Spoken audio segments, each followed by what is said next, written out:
In this episode of the Too Fast, Too Fast podcast, we sit down with an active duty Nuke Chief and discuss the Navy's personnel evaluation system.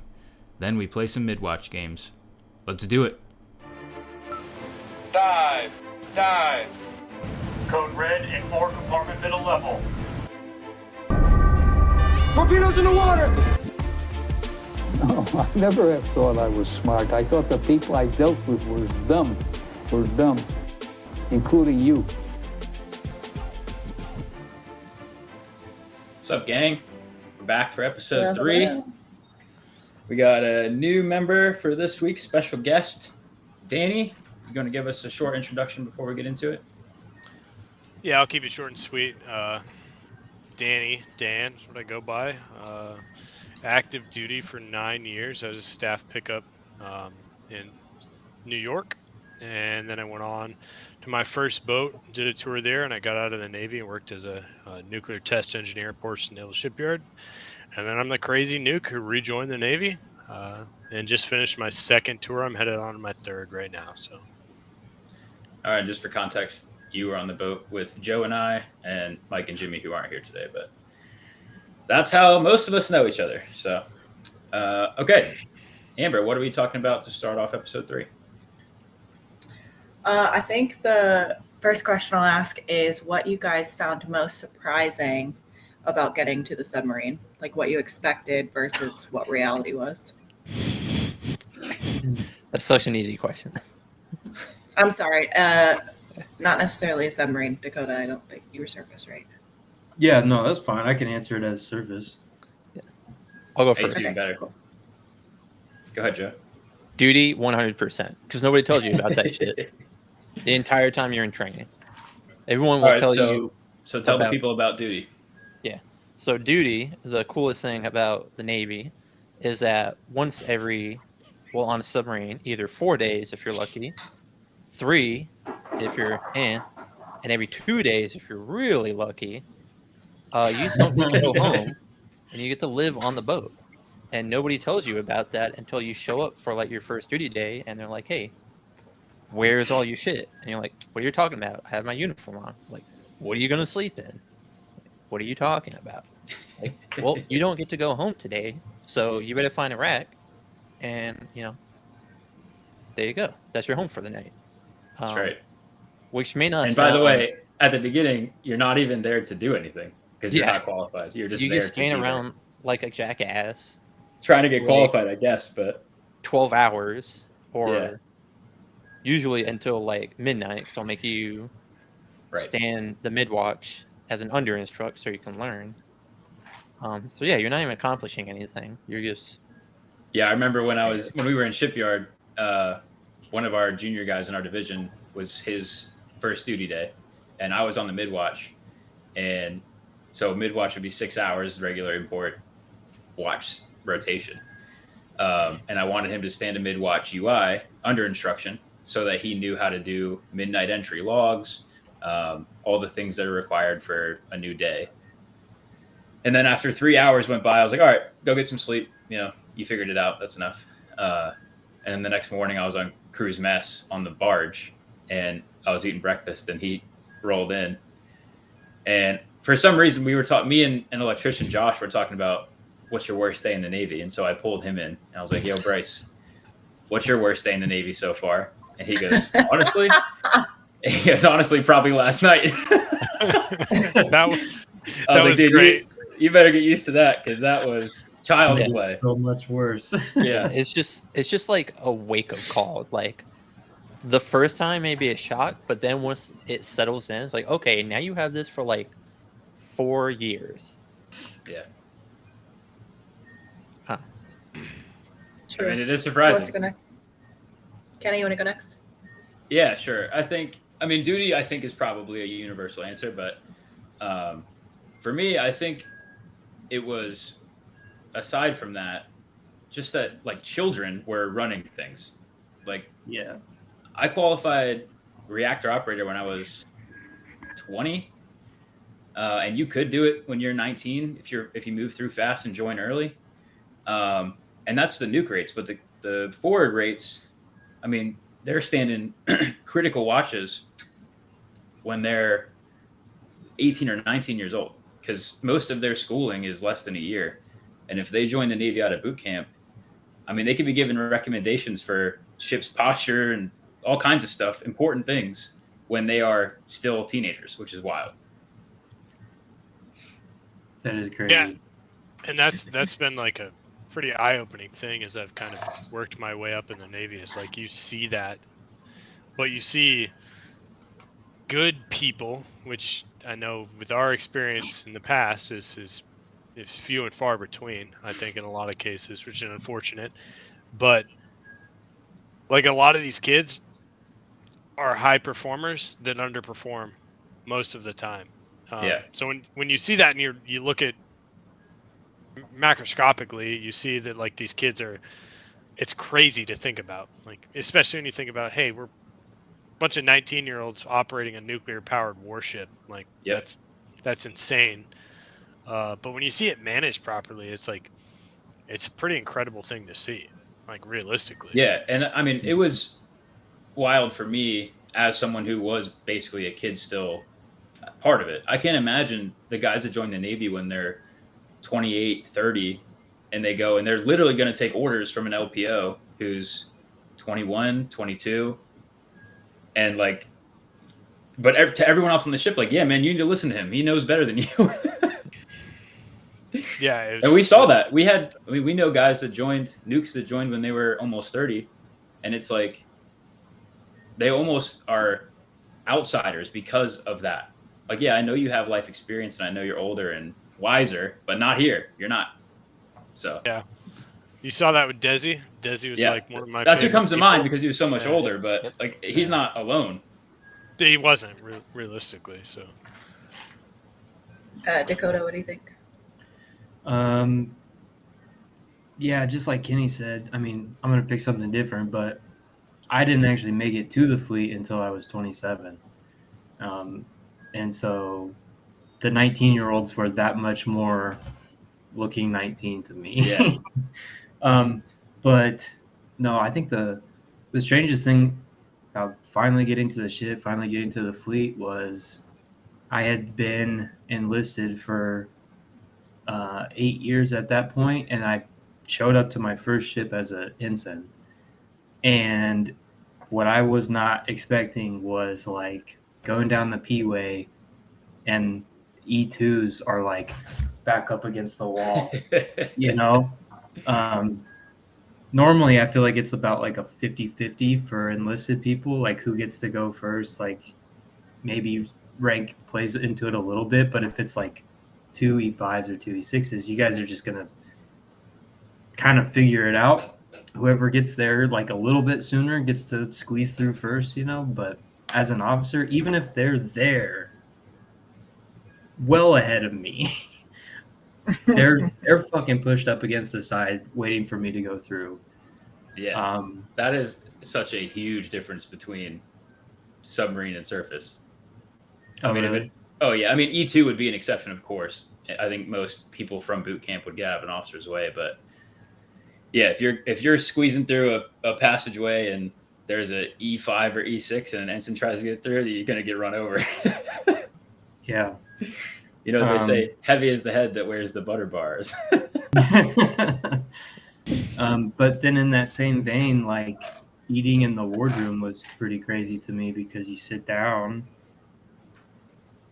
you have, you know, your silverware and your napkin, your cloth napkin are already laid out for you. Yeah. Somebody brings you a slip of paper that has the day's menu on it. You circle what you'd like, give it back to them. They run over to the serving window and like make your plate for you. Yeah. And then bring it back. And the whole time they're like,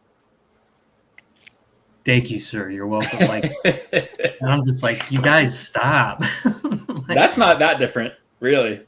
Surface to sub. That was just really weird to get used to.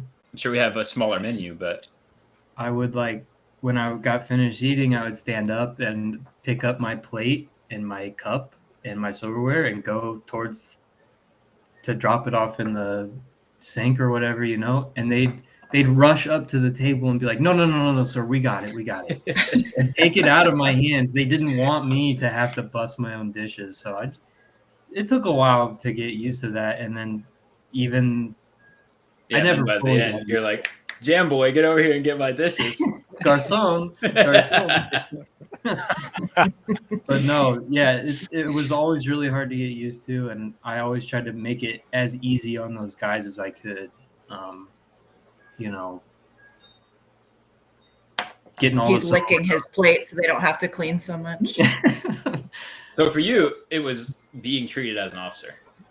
It was being treated as an officer when I still didn't really feel like it. I still felt like an E5. Yeah, coming from the enlisted ranks, I'm sure that's a much bigger shock. Yeah, I'm sure those guys who just come right in as an officer, to them it's probably not weird because they were never. I mean, think about it, when you're enlisted, you're literally getting shit on almost every single fucking day. And I'm not saying I didn't get shit on as an officer, but to have like a majority of the ship have this sort of like reverence, whether they wanted to do it or not, but they did. They have automatic respect. Yeah. Just because of my collar device. And that was definitely weird.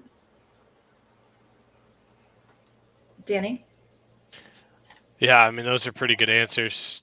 For me, I had a pretty unique experience. Kind of going along the same lines as Joe was talking about. Just kind of the culture shock when you show up to the boat. Duty is definitely a thing that, like, there's nobody can prepare you for that, no matter how much anyone talks to you. But for me, shit, Kenny, you were on the boat for what, a couple months when I showed up? Yeah. But Navy went through that whole trial and tribulation of the rank structure and the rating structure. I made first class, so I made E6, and then I was EM1, and then I became PO1 within about a month. Yeah. Totally forgot about that. And then like a month or two later, I became EMN1. That's right. Which is weird. And then I show up to the boat, and I'm EMN1 SU.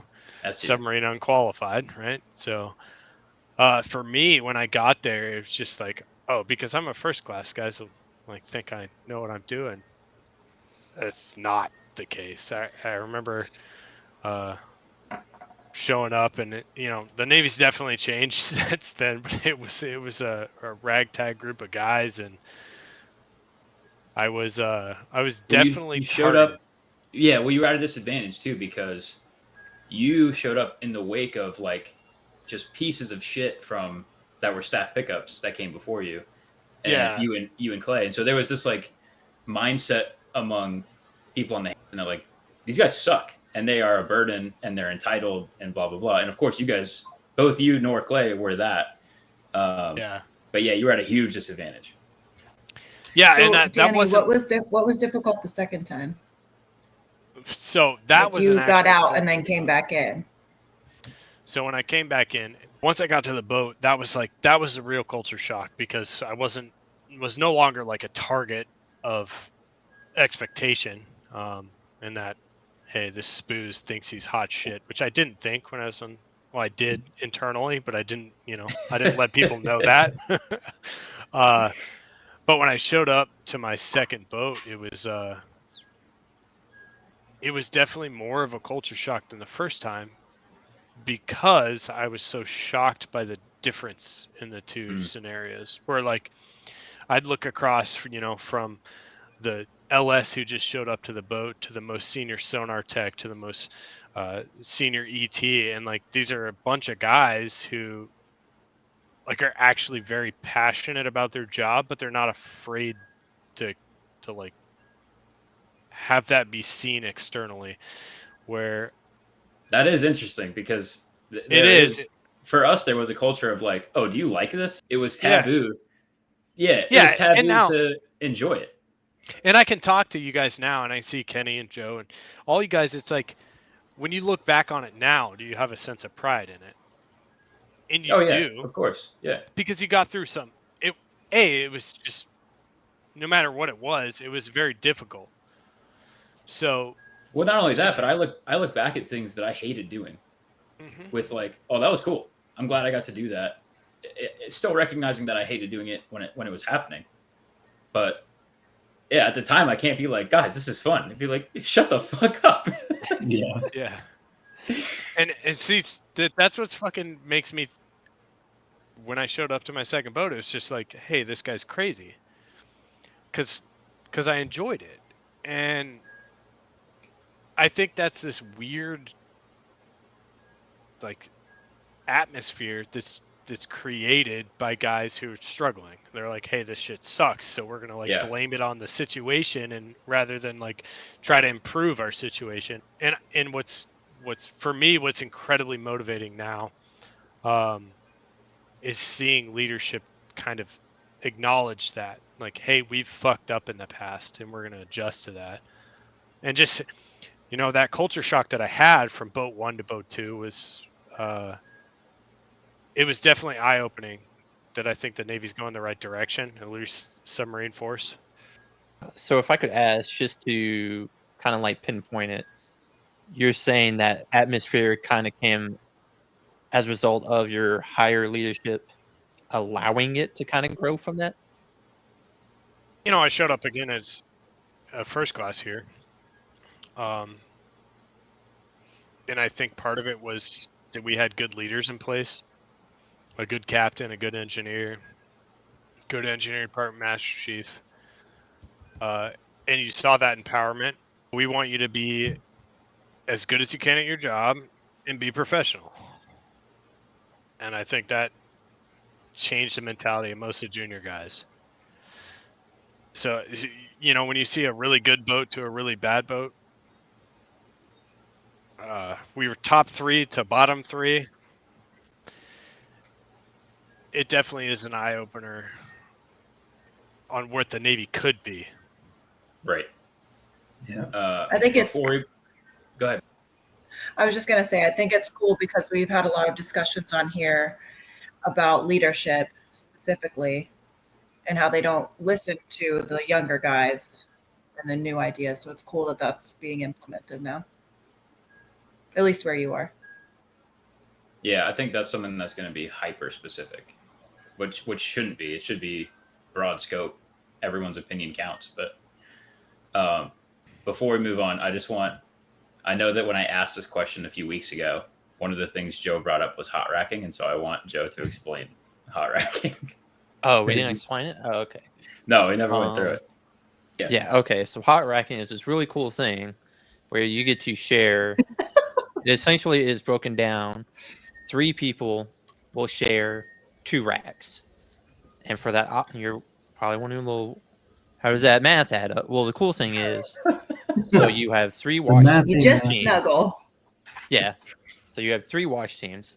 Ideally, you are all on separate watch teams, so you are not on the same schedule, right? So Jimmy will be on section 1, Bobby will be on section 2, Timmy will be in section 3. So you're not doing the same thing. And one guy will be sleeping, one guy will be on watch, one guy will just be off watch, doing whatever they need to do for the day, right? Qualifying, studying, hanging out in cruise mess, maybe getting some extra sleep, whatever. Maintenance, yeah, work, cleaning. That's always yeah. an option. And then, so actually, I guess the better way to say it is 2 people essentially own a rack, and then one person shares between the 2 racks. So we call that floater. I've heard different names for it, but we call that the floater. I've only ever heard it called a floater. Okay. What else have you heard it called? I can't remember the term for it, but I was watching like Day in the Life of a Submariner video, and the guy called it something else, and I was like, oh, that's weird. I've never heard that before, but I'll find out. I'll put it into the video when I find it. Hot racking is essentially the practice when there's not enough beds on a submarine, so people have to share. Obviously, the E6 and above sailors didn't have to. The E5 and below, we had to make it happen. So the way it works is you have 3 sailors. The 2 most senior sailors pick their racks. You, being the junior sailor, me in that case, you're called the jumper. Okay, yeah. So you're 2 senior. It's usually split between 2 relatively senior guys and then 1 junior guy. The junior guy is the floater. So he doesn't get ownership of anything. He has to kind of divvy up his possessions between the 2 racks, and he'll sleep in whichever one is just available at the time. Yep. So if he's asleep in one, and then, the senior guy says, "Hey, I feel like sleeping for the next 12 fucking hours," he'll show up, kick you out. You got to hop out, get in the other rack. That's right. And now, if I don't know, you left your toothbrush or something in that guy's rack, tough luck, because he's sure as shit not going to get out for you to go get your toothbrush. Yeah, and the reason that it's so painful as the floater, especially, is well, I guess really for all parties, is because like when someone needs someone to move, you're like remaking the bed. So you've slept for a couple of hours, and then you get interrupted, and it's not the end of it, because then you have to get out of the rack, unmake it, go to the next one, make it up with your stuff, and then hope you can fall back asleep fast enough to get adequate rest. But then the senior guy also has to remake it. I mean, unless you have some sort of elaborate multi-layered thing going on. Yeah, it's painful. That's what and it's almost ubiquitous. Like everyone will hot rack. For me, it was the laundry thing. Yeah, that drove me crazy. Laundry. Yeah, because we sleep with our laundry, and that means like, you're sleeping with someone else's laundry. Is it so? When you say that you're sleeping with your laundry, is it like on the bed or is it under the bed? Well, it can be under the bed, but usually under the bed is your clean stuff and your snacks and your candy and your whatever. And so when on the bed, usually you have like this fancy laundry bag with buttons and hooks, and you have that like on the wall, dangling above the mattress. And so, yeah, you're like snuggling with someone else's dirty laundry, usually, if you're floating. Yeah. For me, show up in, EMN 1, and I'm hot racking with Muchos Aguas and the Bulldog, if you remember him. So egg hangers. Yeah, it's just real clean egg hanger. What's an egg hanger for the? So they're conventional mechanics, so non-nuclear mechanics, but they do like all the worst. Like they deal with all the shit systems and the gray water systems and the diesel. So they're stinky. They're traditionally super clean and smell nice. They're stinky. They're auxiliary men, which is where A gang comes from. Right, thank you.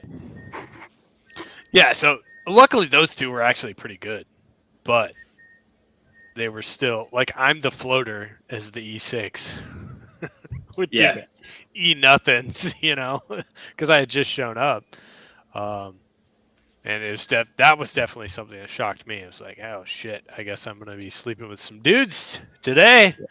Can I? Yep. I want to tell a story because Danny is involved with this. Is this a sea story? Yeah. Once upon a time. And one time at band camp. What happens? Get ready. Hey, officer. Will you tell me a sea story?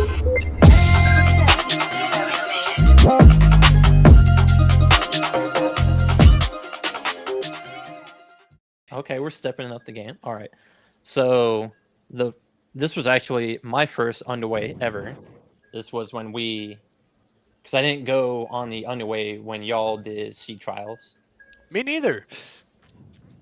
Oh, so this was during the transit when we left Connecticut, and we went through the Caribbean, through the Panama Canal up to San Diego.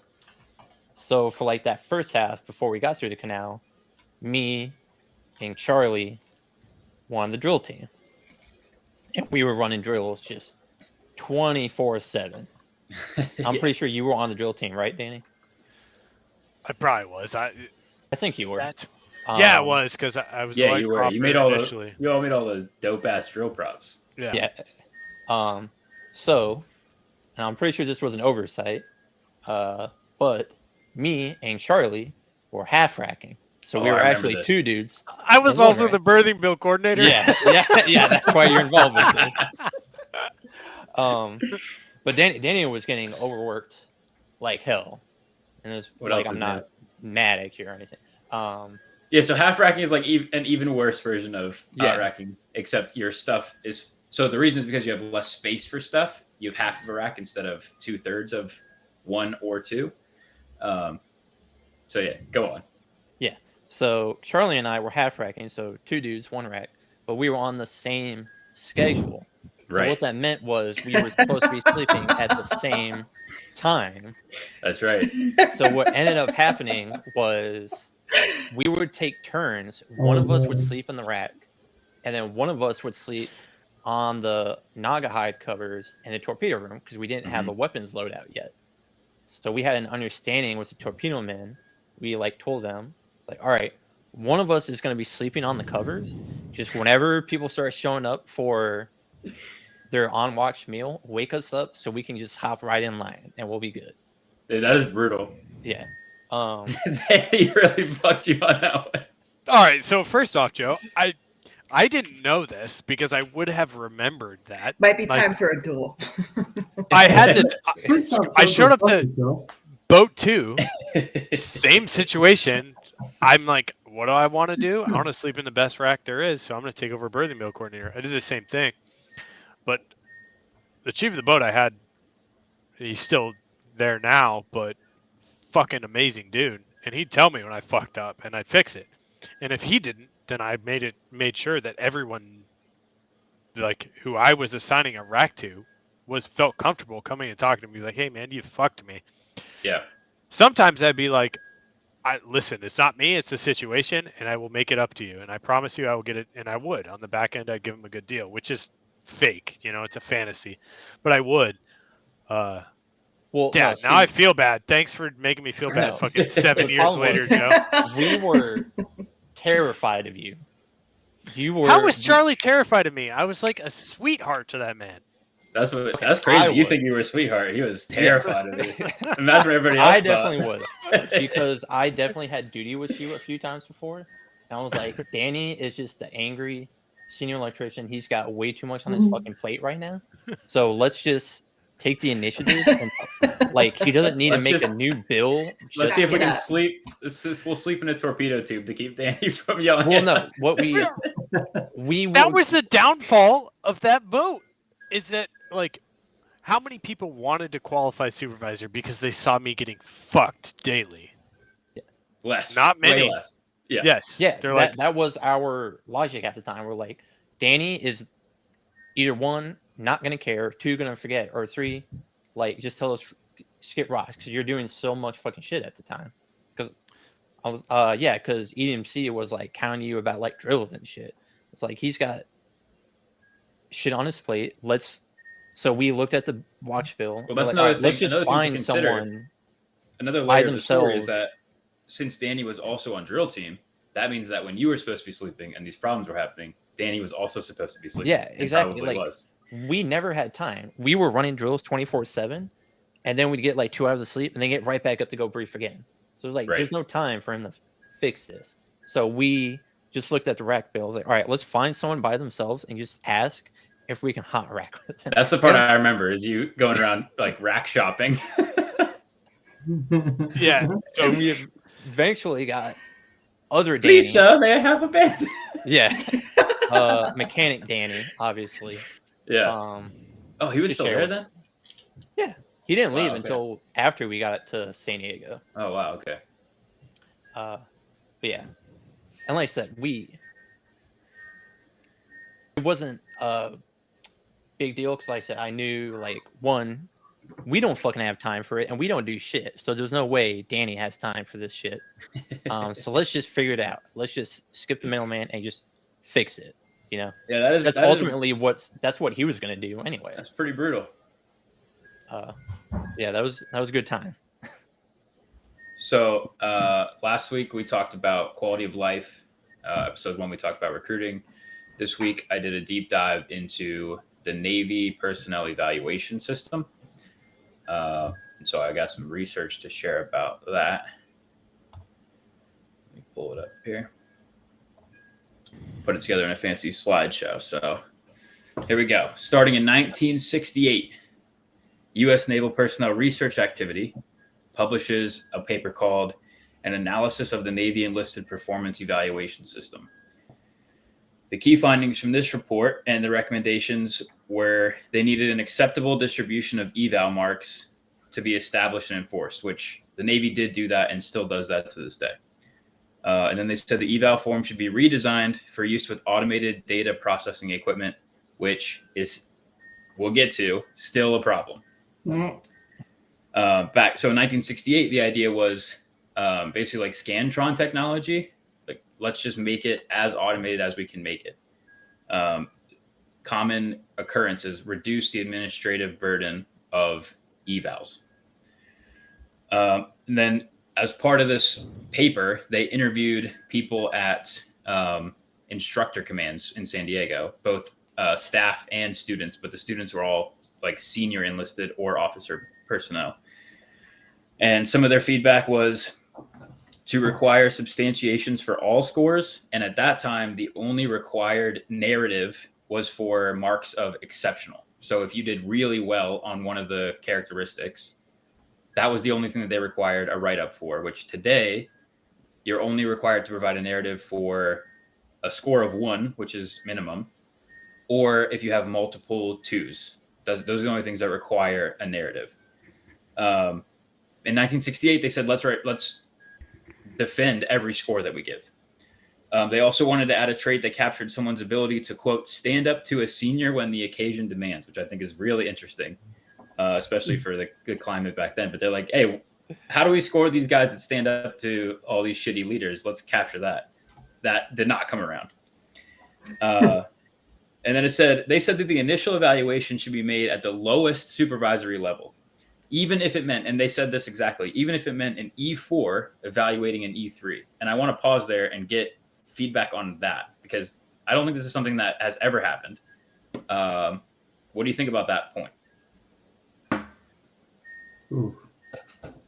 So you mean, how do you know that your E4 is any good? Evaluating so essentially they're saying your first level supervisor. So on the submarine, it would be your LPO would be your evaluator for your eval.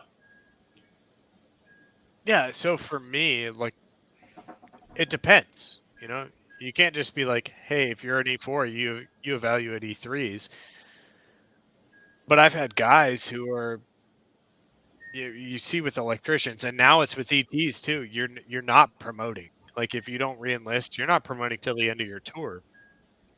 So you have E4s, and at the random cases of Nuke, you'll have an E3. But you really kind of got to base it off the guy. But rank aside, what do you think about the concept of LPO being the evaluator vice the chief? So you don't skip the level of supervisor. You mean at the like final evaluator? So like this guy's signing the eval. Right. That's what they wanted in 1968. I think that's the right approach. Personally. Does anyone not think that? I agree 100%. I interacted with my LPOs more than my chief, because the LPO still works with you. You should, but you also had shitty chiefs, Joe. So Dakota, how would that scale how would it scale to the surface fleet? It'd be weird. Well, I don't know. I had a division of like 15 people. So I guess the LPO would be the one doing it for everybody. But I don't like it because the LPO and I often disagreed on who were the better workers in the division. Interesting. But I guess, does it end with the LPO, or does it continue to be? Well, it would never be bottom lined by the first evaluator. Even back then, there was a reviewer. Can't remember the terminology. But like ultimately, the commanding officer approves all the evals. Okay. Yeah, so I think it's been the same. It's a reviewer and an approver. So you have like your department head is your reviewer, and then that's what it is now, at least. And then your bottom line, depending on who your immediate superior is, which would most likely be the executive officer for an E6 and below. Oh, true. So what does an eval like look like in civilian world? Is this like when you do a review at work, like how well you've done over the last couple months? It's a performance review that happens periodically, like on a set schedule. Okay. And it's one of the sole contributors to advancement. One of, not the only, but one of the sole contributors. Okay. The next and last thing that I thought was noteworthy from this report was they wanted to give all enlisted personnel training on leadership and the evaluation process, which we'll see that that's kind of a continuing trend. But there's not a whole lot of easily accessible like research into the eval program. It's kind of kept pretty close to the chest. So we skip all the way to 2021. Oh my God. Yeah, we're going to look back a little bit at things that I couldn't actually find, but I found references to. But so in 2021, the Task Force 1 Navy, which is this, it's kind of hard to explain. It was basically it was a task force that was assembled to investigate inclusion and diversity in the Navy specifically. It was in the wake of George Floyd, so a lot of it had to do with like finding any racism or systemic problems. But in 2021, they published their final report, and a large section of the final report had to do with evaluations separate from diversity and inclusion. So that's not what we're talking about here. They said they wanted to emphasize existing attributes within the proposed process that will help eliminate bias and misleading subjectivity. And so I think subjectivity is a problem that we'll see come up multiple times. Reduce hyperinflated assessments and the means to game the system. And so this is something that is a widespread issue on every single one of these. The next slides is the culture in the Navy changed in a way where evals across the board became and are still hyperinflated. Everyone scores higher than they did in the past, regardless of anything else. The way that they thought to do that was to refine the trait and value statement content to reflect Navy's priorities and a better ability to accurately measure observed or proven performance against objective standards and less subjective standards. The periodicity of evaluations will be driven by the sailor's arrival date, not annual pay grade reporting. And so they talked about this a lot in a couple of different sources, but the concern is that if you have someone show up 3 months before eval time, they will be lumped in with people who have been on the boat for 2 years, 3 years, everyone in the same pay grade that does the same duties. They all get evaluated together, and the person that just showed up will, of course, be at a huge disadvantage. And so they recognize this with this report and said that needs to stop. It needs to be based on report date and not just standardized. This is when we do evals for everybody.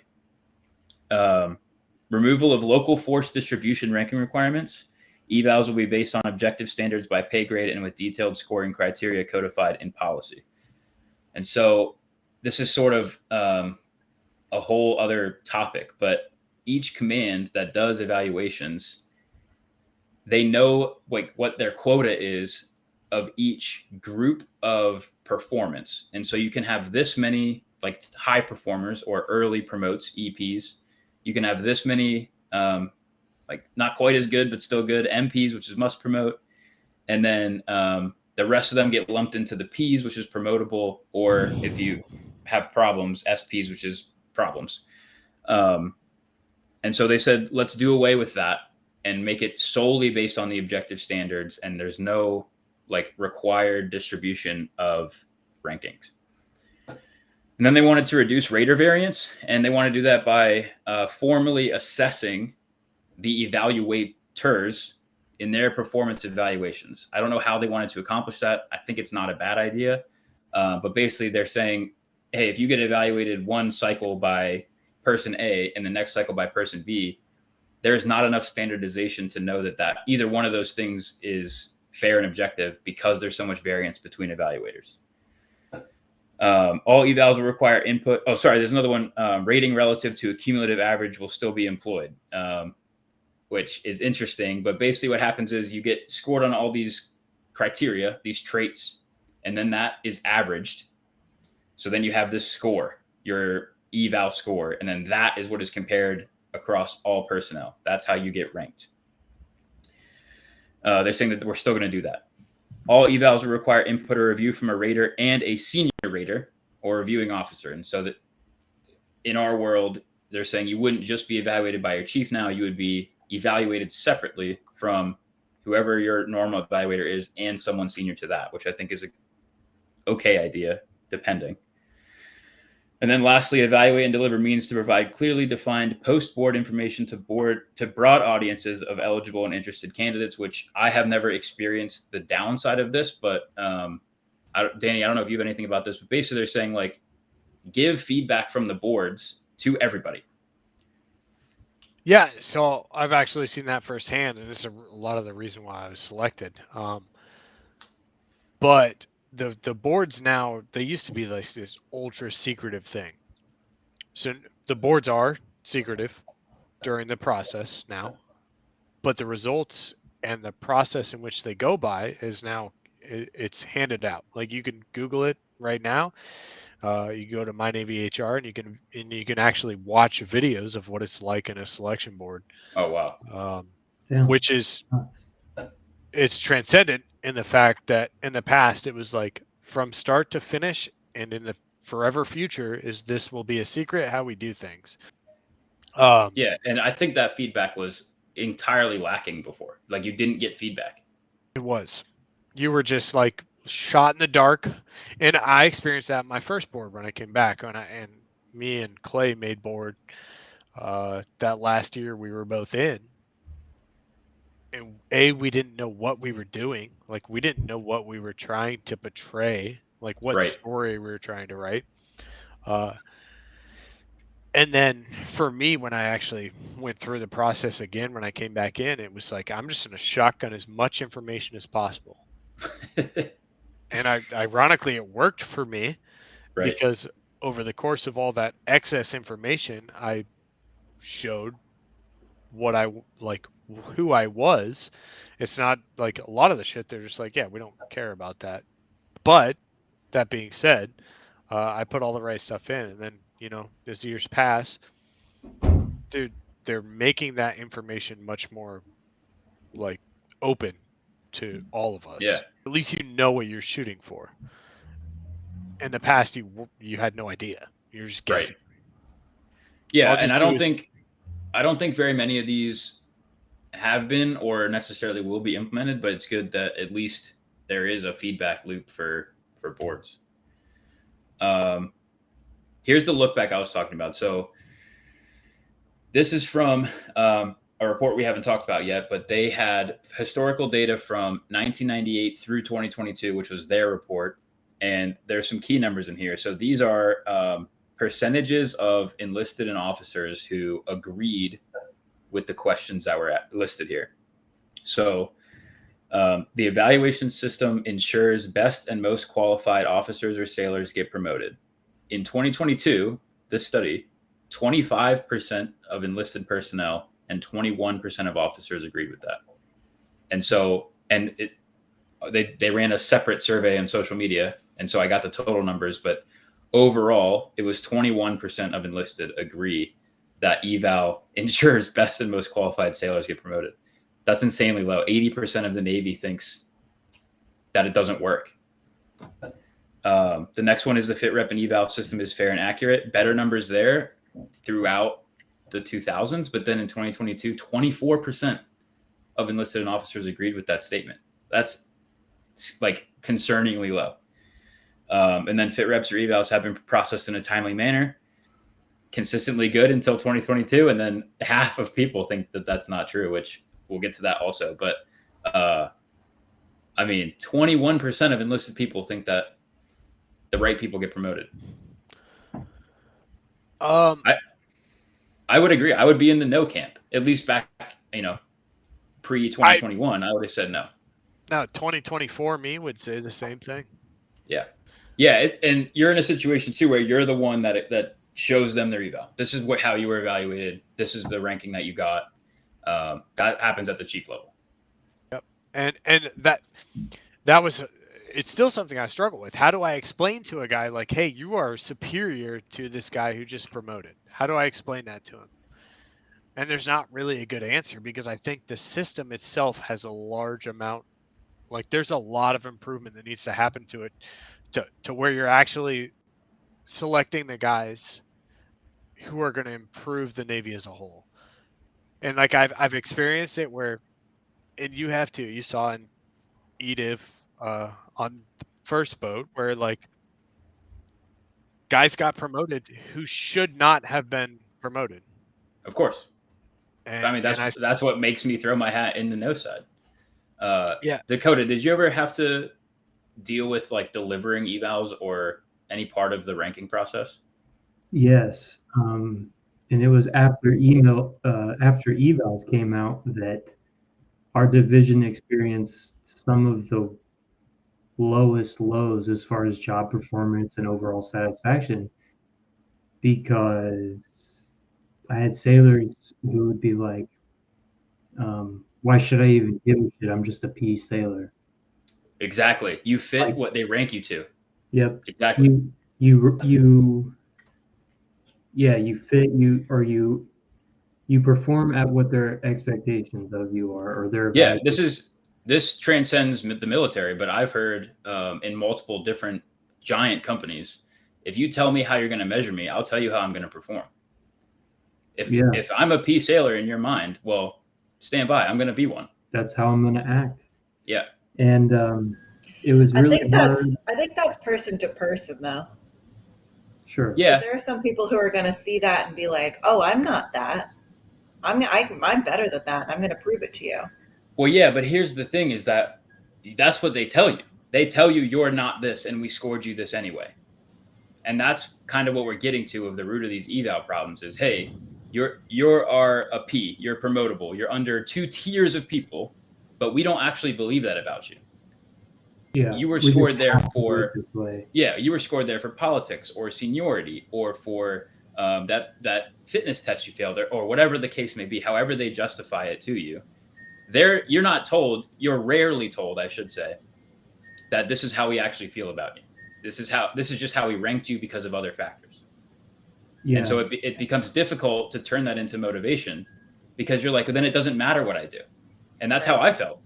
Like, I'm going to promote when you think I'm ready to promote based on everyone else and their tenure and their seniority and who's leaving the boat and who's staying and who re-enlisted and who didn't. It doesn't matter how hard I work, how hard I study, or all the extra duties I take on. You're going to promote me when you say. That's it. Yeah. Yeah, that was really hard as a Divo, was motivating the guys. You know, they'd be like, well, I didn't promote. And I'd say, okay, we'll try to get you some more collaterals. We'll try to get you to help you play the game of what they want. Right. And they weren't interested. They're like, it's not going to fucking work. So I just, and that's like really hard for me as a leader to be like, on the inside, I know exactly what they're talking about and I fucking agree with them. But I have to not be that way on the outside. I have to be like, no, you please don't give up trying because I need you to work. All right. So here's the actual report where those stats came from. So this is from Naval Postgraduate School. Say Young On and Latika Hatman published Performance Evaluation Needs Assessment in 2022. And their key findings were that the Navy is unique from other branches in the following ways. They use coarser measures for physical fitness, which I personally don't see as an issue. Your physical fitness grade is factored into the eval. They're referring to other branches include like height and weight and your trend and things like that. They use fewer forms tailored by rank, whereas the Navy is not like that. You have the standard eval based on your bucket, and that's it, the one thing. They were also unique in that they're the only branch to use only one evaluator/reviewer, and they conflate performance on the individual traits with the comparative assessment of a rating, which is kind of what this whole thing is about. But basically, the Navy is unique because they look at the scores on the traits. I think it's 6 traits. And they think that's the same thing as like your overall assessment. Like, hey, these are the traits. This is your cumulative average. That's you. You are represented by that number wholly. And that's all we're going to really consider for the purposes of ranking. They also found that raters decide, this one's really kind of triggering to me. Raters decide where personnel should or will rank in the summary group. So after the groupings, so we go into eval season, I'm a chief or I'm an officer, a high up officer, and I've already decided who is going to be in which category. So I know who my EPs are going to be. I know who my MPs are going to be. I know who my Ps are going to be. And then I'm going to give them their scores to fit those buckets. So I will make sure that the people I want to be early promotes will receive the highest trait scores, and the people who I want to be must promotes will receive the second highest, and so on down the line. And that definitely happens. Yeah, they'll adjust your trait average to fit. I think is what you're saying. They'll literally move your trait average up or down and be like, well, we had this trait as a 4 because that's what we believed, but Captain doesn't want it that high, so we're actually going to bump that one down to a 3. Yeah, because if you're a 4, all of a sudden you're an MP, and we need you to be a P. Yeah. Right, which is that's kind of what the previous point is saying. Like, they think that the traits are the tool to get to the result, which is true, but they bastardize the system to mean, how can we fudge the numbers to make you fit the category? Yeah, so that's a massive problem. But where that problem lies is not at the command level, right? So you see at the command level, like, this is the rules and this is all we have. So what you guys, like, what would be seen at the E6 and below level is like, hey, we have to meet these wickets, right? So fucking X, Y, and Z, this is our numbers. We have 7 this time for EPs, for E5s. But there's no fudging that. If you get it wrong, like, so if a command submits, hey, they had 7, they submit 8, and a guy gets an EP eval, if they audit that and the number 8 EP gets recognized that, like, hey, this command did not actually have that many EPs, he gets downgraded to an MP. Yeah, but this is going a step before that and saying that if I am being evaluated and my leadership has me pegged as an MP sailor, my trait scores will not reflect me as the reviewee. True. It will reflect an MP because that's where they know they want me. What happens is, do I think this guy's an EP? Right. No. Do I think he's an MP? Okay, so he's going to be right around RISCO, which is reporting senior cumulative average. So your commanding officer's number. Yeah, everyone under them gets averaged together. Yeah, that's essentially what it is, right? So what happens is, I think this guy's an MP, so he's post facto, after we rank him as an MP, you're going to throw numbers in to make his final number what an MP should be. Exactly. And it's not, like, indicative of how he performed at all. Right. And so that takes away the feedback loop, because now the feedback is not reflected administratively. It's, hey, these are your numbers because they're your numbers. Ignore them. Here's what I think of you as a sailor. Well, okay, well, then what do I need to do to make those not my numbers? I don't know, because these aren't really your numbers. I've got an email back before that literally down the traits went 3, 4, 3, 4, 3, 4, 3, 4. Yeah, and I give you a nice 3.5. Like, yeah, it's not real. Right. Exactly. It's not really personal, which, how do you do that? Sure fucking feels that way sometimes, though. It does. Yeah. I will say that it does in the negative perspective of that. It doesn't really in the positive perspective. Yeah. Because if you're a top tier performer and you're not hitting the wickets, like, it may feel personal, but it's a fucking numbers game, and it's not promoting the right people. Right. And that's what we're getting to. It's like you said with the command only has 7 EPs, and if they put an 8th one in there, then it's not real. They get bumped down to an MP. I think that's so fucked up. Just even that right there is that you're telling me that your command can only have 7. Exactly. That's right. The distribution quotas are a long-standing problem, and they asked for it in 1968. They said, "Let us know how many we can have." And I don't know at what point that actually became implemented, but now you see the drawback of, well, now we're ranking to fit the quotas, regardless of who we have. You could have a hot shit boat, and maybe 30% of that crew should be an EP, but they can't be. But you put them Navy wide, and they should be. And so, what do you do? And then you have a shitty fucking boat with that's just full of shitty fucking people that hate their shitty fucking jobs. And they'll have the same number of EPs, whatever the quota is for that. They're gonna get some EPs. Yeah. Yep. Well said. Well said. They also noted that evaluation scores have had a long history of overinflation, which they showed a graph. It just goes up over time. The Navy is getting more sensitive to low evals, which we'll touch on again in a minute. Oh, how about this? I'm sorry, I keep cutting you off. Okay, go ahead. How about you can't rate someone lower than they were last year because that'll like kill their chances of promotion. Yeah. You've never heard that one? Yep. Oh, he got a 3.5 or 6 last year, so this year he has to have a higher than that. Yep. Otherwise, and let me tell you one thing I definitely got worse at as I was in the Navy longer, military bearing. But guess what? Score kept going up and up and up and up and up. So Hey, I had my you can put your hands in your pockets now. So I know you can. I saw that. My Okay, so LPO was an EP sailor, and then your LPO?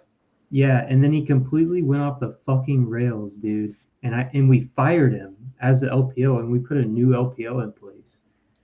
And then eval time came around, and I was like, they were like, he has to get an EP because he's had 2 EPs before this one. And I'm like, what the fuck are you smoking? But he's not an EP. Yeah. Don't you guys remember when he like fucking went crazy on everybody and has been acting like a complete shithead for the last year? They're like, I'm sorry, we had to still give him EPs. Irrelevant. We don't care who he is. Chief. And I'm like, fuck you. Fuck all of this. So their formal recommendations were to consider separating the traits from the comparative assessment. And they mentioned adding a whole page or at least a section about potential, which I think is interesting. And I think we'll touch on more on the next slide. But they also wanted to offer better training led by experienced reporting seniors. So people that have been writing and giving evals for a long time, train more people about the do's and don'ts of the process. And then again, change eval timing so that summary groups don't include individuals that have served for widely different lengths of time under the same reporting senior. So this, again, a year later, they're like, hey, stop ranking people against each other when they have not been on board for nearly the same amount of time. It doesn't make any sense. Incorporate more reviewers, again, consistent recommendation that has not been implemented, and reduce the administrative burden via a fully electronic and responsive digital system with more space for narrative write-up. And so I wanted to spend a few minutes talking about this because this is something that routinely pissed me off in my time in the Navy. But again, rehashing all this for this research is how the fuck is it 2024 and you can't pre-fill my goddamn eval with who I am and what command I'm at and what my rank is. Like, I can scan my CAC at 1,000 different places and it knows every single thing about me. You're telling me I have to handwrite my motherfucking eval again this year. It's crazy. Fucking stop. You're telling me that NavFit 98 is not smart enough to talk to fucking Dragon? Yeah, so here's the thing. They rolled out this program called eNavFit starting in 2021. And this is really what I want to get into. Not for the whole time, but eNavFit was a pilot program in 2021 designed to digitize the eval process and replace NavFit 98. Okay, so now we're 16 years later. That's a year, folks. Yeah, that's a year. And so they're like, all right, we built this software after 30 years too late. We built this software, so let's go ahead and replace NavFit 98 with that software. Well, guess what happened? Doesn't fucking work. It didn't work. Yeah. Didn't work at all. New Navy personnel evaluation system still not ready for prime time. This is from Navy Times in late 2023. So this is 2 years after they goddamn introduced it. And they're like, you can still use NavFit 98 because this software is full of bugs. And it still relies on Adobe and Java. And I was watching this video, kind of unrelated. This is from 8 years ago. This is Com Sub 4 on the Atlantic side 8 years ago, talking about software for weapons. In the next circle, the yellow circle, is where we start talking about vehicles. And in many cases, the vehicles have to work to a single-digit years timeline. We have to make them change to impose new quandaries for our adversaries. We have to make them change sometimes to adapt to the quandaries that our adversaries present us. And we can physically do this. I mentioned before we have some issues with JCID's milestones, so we have to define our programs right. We have issues in the testing arena. We did a software change not too long ago to make sure we could accommodate a new threat that was presented to us. And we got that change done in about 5 months, along with some significant in-house testing. But the external testing regime that we go through wanted us to do 165 in-water shots to prove that this little software change we made in one segment of the program was good to go. 165 shots, that's almost a year's worth of training shots for the submarine force. We can't do business that way. We have to leverage modeling and simulation. We have to have people who are knowledgeable in software to recognize that this module does not affect all those other modules, and we need to keep that pace of change going. Okay. So when it comes to weapon systems, we can implement a software change and test it in 5 months, and then ignore the testing requirements from whoever developed it, because we're confident enough that all of our people know software so well that we don't need to test it fully. So how the fuck have you not developed a simple eval processing system in almost 30 years to do something as simple as pre-fill who I am and what my rank is and what command I'm at, let alone mailing it into Big Navy for processing all the other shit? Like, dude, just reprioritize one thing and have your same fucking software geniuses get off of Adobe and Java and code you some independent fucking eval software that will run forever. It's crazy. Commands literally stop doing shit for a week to deal with fucking evals. Stop. Fix it. You know what I would like to see? Sorry. No, go ahead. Go ahead. There's people in the Navy, officers and enlisted, who literally went to school to learn how to do shit like that. Right. And that's There's plenty of them. That's true for everything, not just software and coding. But I don't ever feel like I see people given the opportunity to leverage their education in their job. I don't know. Have you guys ever seen anything like that? Like, hey, this guy went to school to learn how to write software. Let's just give him a month of like a sabbatical and see what he can come up with. Yeah, no. Definitely. No, it's not. You can't be afforded that. It doesn't even have to be that level. But so what the Navy's so prone to doing, and Rickover talked about it a lot with the shipyards in specific, but they're so prone to using contractually obligated work to accomplish a task. And this is actually a very specific case in the evaluation process, but they use it for everything. I'm not going to name names of companies, but like where you see it in the shipyards, and the Navy has a major problem with shipyards, as I'm sure Kenny you'll get to eventually in one of these episodes, but where they set guidelines. We want this process or this program to be created, this system to be created. We want this to be our timeline, and they don't hold the entity accountable.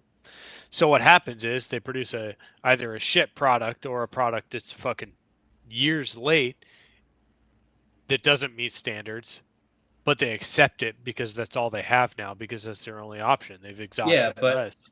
I mean, it's such a deep-rooted fucking thing where it's like, okay, great. Our weapons can now deal with whatever the fucking innovation we learned about that Russia or China has. Cool.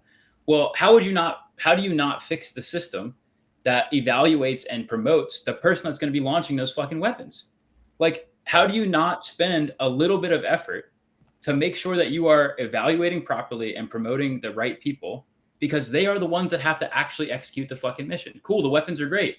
Well, what if you promote fucking TM2 from our boat, and he's the one in charge of launch? It's not going to matter how cool the weapons are, or what capabilities they have.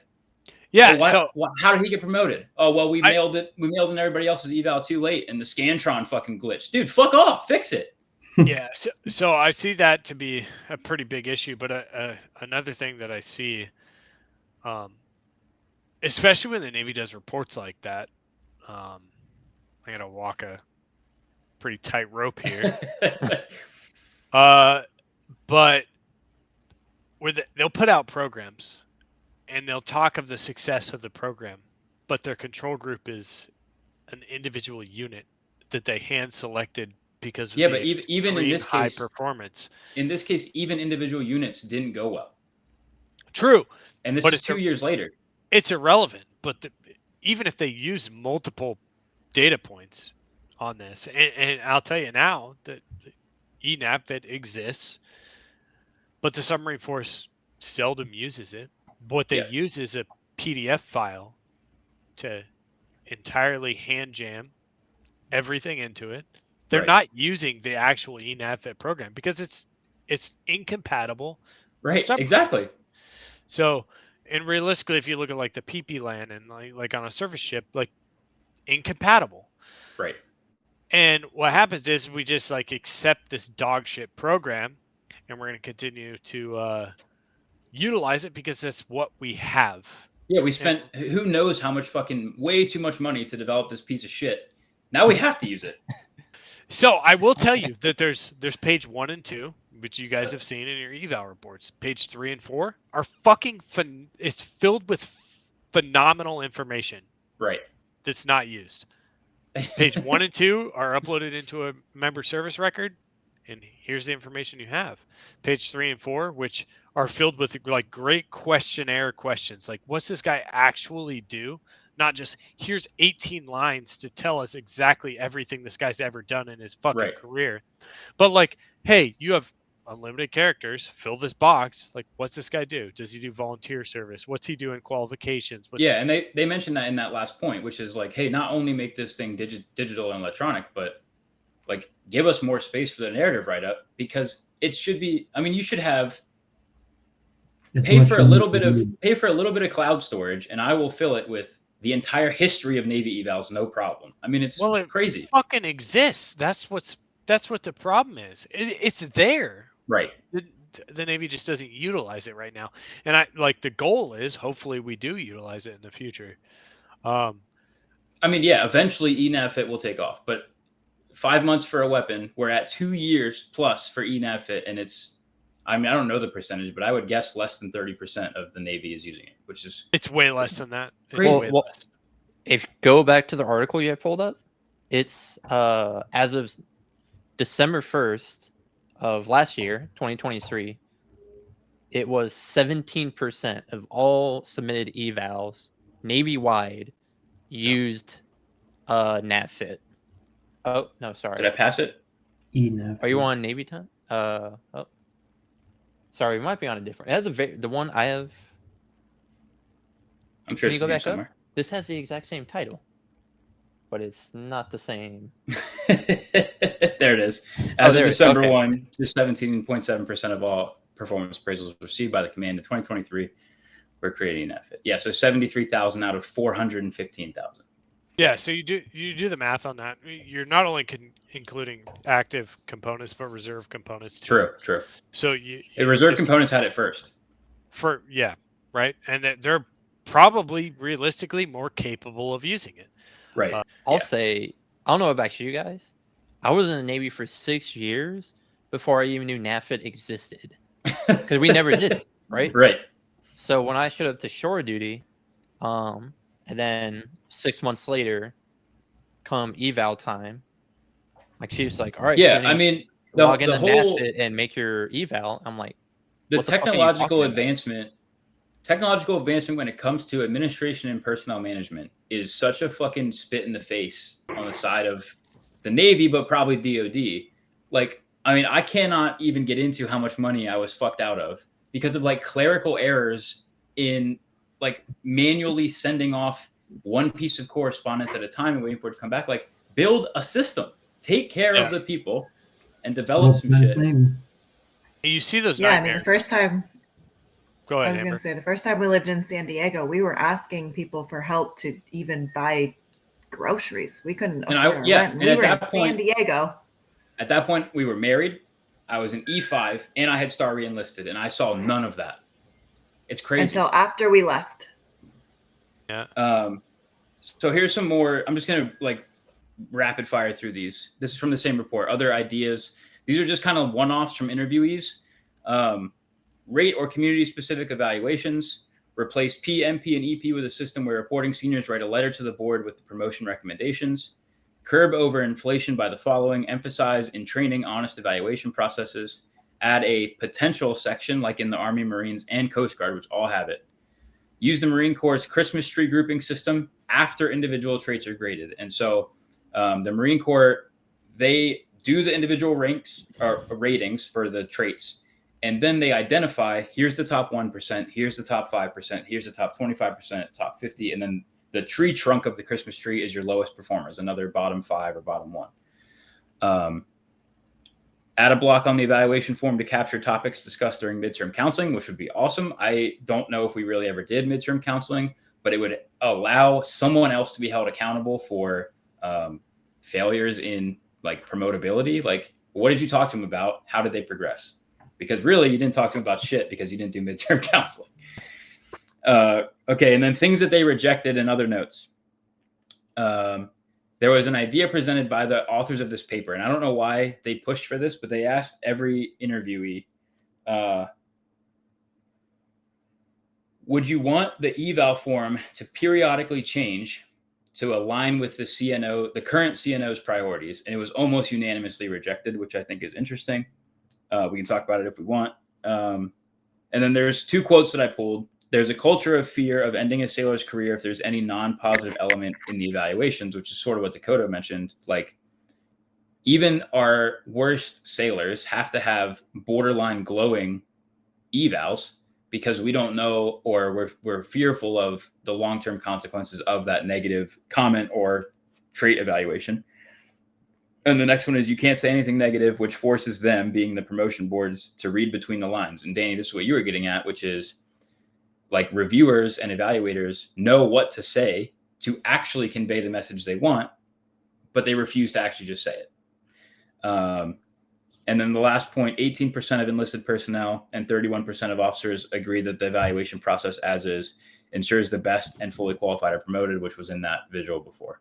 Now, when I take a zoomed out approach to it, what the Navy has is a corporate structure. It's much more corporate than the rest of the military. So how do I go from like the Marine Corps, where it's a meritocracy, like these guys, what we have done, and that's it. Like, right, this is what this guy has done, not this who is, we yeah, think this he is how he physically performed, and this is how he performed in the line of duty. Yeah, and I think that's where the Navy goes wrong. Rather than doing that, they're like, hey, we like this guy, he's doing well, so we're going to put some flowery words to make him promote. And it's no longer like, it's no longer that meritocracy, which the military needs to be. You need to put your best people in those higher positions. And there's a lot of things like, especially for me, looking back at who I was, 8 years ago to who I am now, there's things where like I thought I was God's gift to earth, walking around because I felt like I was a great dude. You don't still feel that way about yourself, Dan? Hey, Amber, I need you to... I do. All right. I walk around. I wake up in the morning and I piss excellence or blood, one of the two. I knew that about you. Why not both? Exactly. Bloody excellence. Right? Who knows? Who knows? Right? Bloody excellence. So dude, no one pisses blood like Danny pisses blood. It is chef's kiss. Blood piss. It is, yeah. It's part of the job. It's not part of the job. No, it's not. I have medical things, but I'm keep on keeping on. C story in the future I'll talk about, torn Achilles tendon, but yeah. So long story short, what I think is really happening is it's it's very subjective rather than objective. Yeah. Okay. That's a good transition because I want to get to fixing it. And so here's our ideas. Solutions. I started this That's what I slide.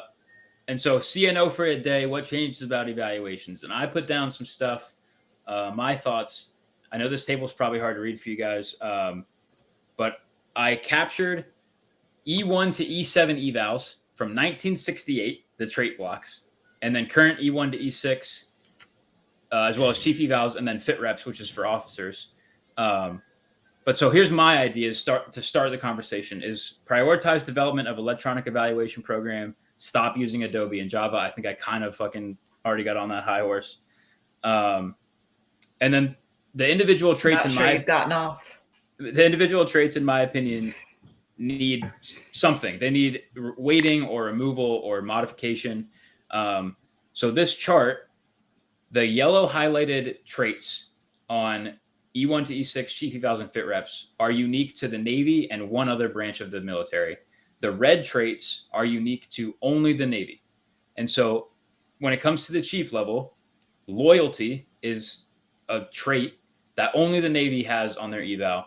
And when it comes to officers, tactical performance for those qualified in warfare Navy is unique in that trait. They're the only branch that cares about that when it comes to officers. And I don't necessarily mean to say that those are good or bad traits to keep track of, but it's interesting that many of the other branches of the military share the way that they evaluate, the traits that they evaluate for. And the Navy's like, we don't really care about all that.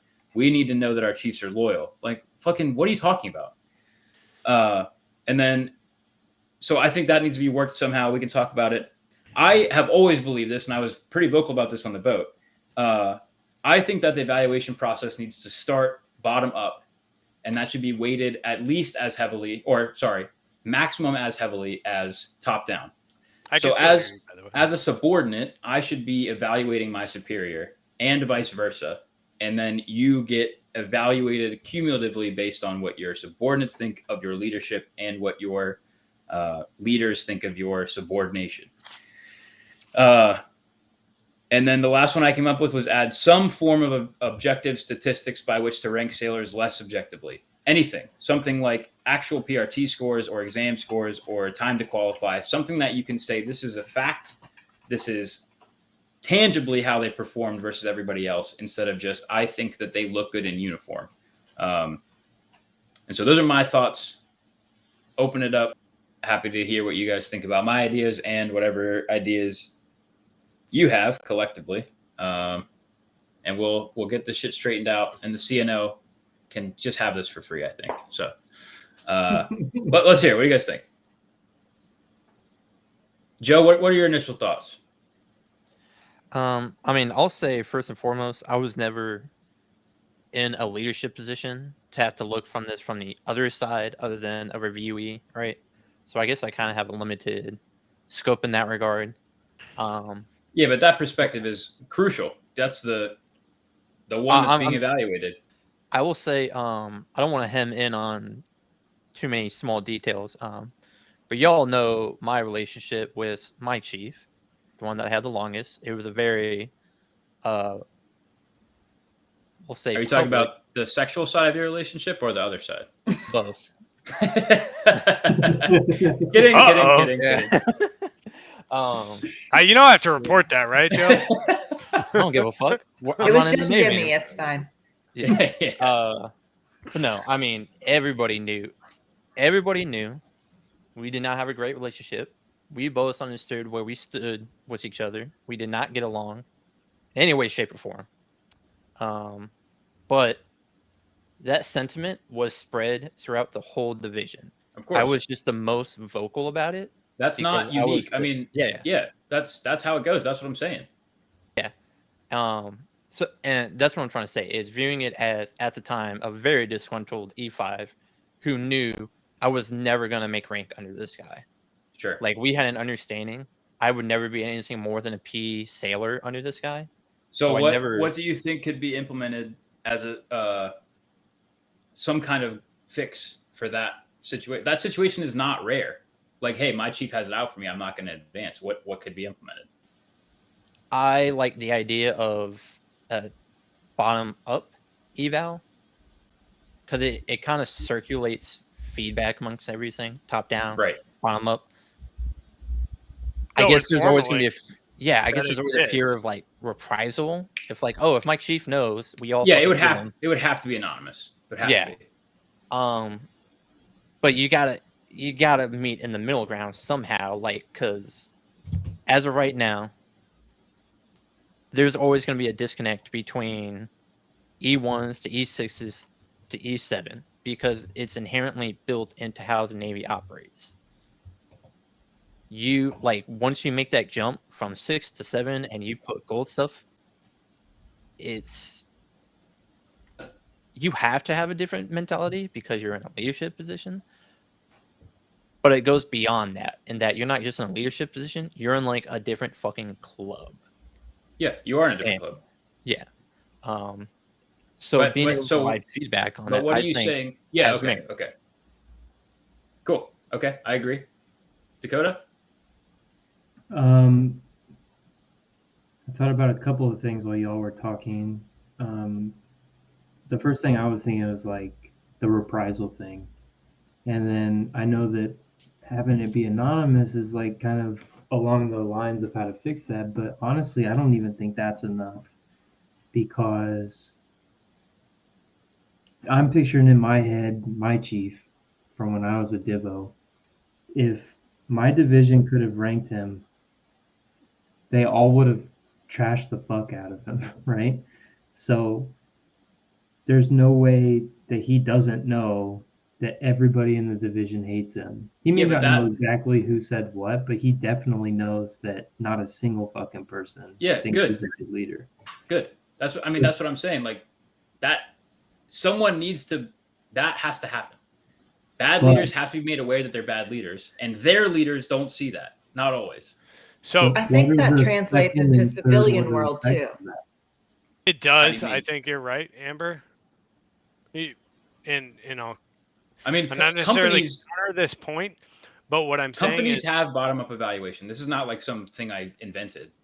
Yeah. No, I just mean in general. I think that there are times when, you know, there is some person in the company that is not doing well, and everybody knows it. And so even if you did anonymity, yeah, you know, they would probably pinpoint anonymity. Anonymous animosity. You think they could figure out who said what? That's fine, but then yeah, all you'd have to do is you could average every answer. All I was going to say is that doesn't take away the severity of the situation. Yeah, but being a civilian in this conversation, I don't know what these evals do for you guys. Like, does that mean you're not going to rank up because you got a certain score? Yep. Yeah. Yeah. So what really matters though as you promote to leadership is the straight values and the words that go along with it. And really, when you go E6, E7, it's a very pivotal point. Is what they're looking at now, and the boards have changed quite a bit in the way they promote. But they're looking for upward mobility. So is this person improving? And the problem I have with that is that time is upward mobility. Right. Because of attrition. So guys will leave. You know, guys will get out of the Navy. Guys will transfer to shore duty. And if you continue to do your same job, you're going to appear to be better, which is not upward mobility. Not only do you appear to be better, but you become required to advance. Yes. Especially with attrition. And we all talk about that, and it's ironic. Like, you take a look at Boat 1, and the best guys got out of the Navy, me included, Kenny, all of us, really. Yeah, everybody fucking got out. Yeah, and some of the top tier guys. Speaks to the issue of that boat specifically. Of course, I think that boat specifically. But I will tell you, the numbers aren't much different nowadays. Like right now, Zone Bravo, so the 6 to 10 year reenlistment mark, we are so substandard. We're missing our mark by so much with the like right now, our enlistment quotas are thousands of like the number is like in the thousands beyond what we're trying to get to join the Navy. Yeah, but then we're having guys. So this year is going to be 6,400 short again. Yep. So then recruiting quota.